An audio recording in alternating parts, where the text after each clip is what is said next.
Ay, baka ikay mapaso ha. Ay, wag na pilitin bumaba.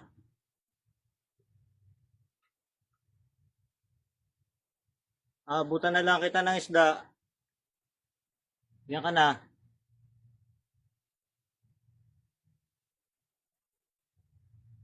Pipilit bumaba ah.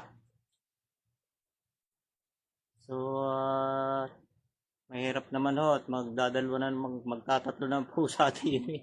Kaya lang nakakaawa naman kanina, naiyak din kanina. Gusto yata bumalik sa taas. Eh, ngayon naman gusto niyang bumaba dito. Nakakaawa naman.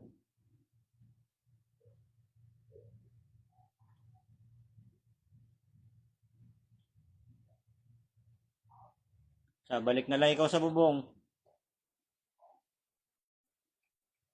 Kala ko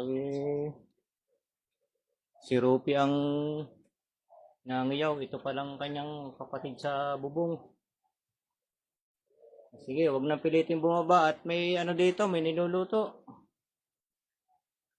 Kawawa naman eh. Kawawa naman.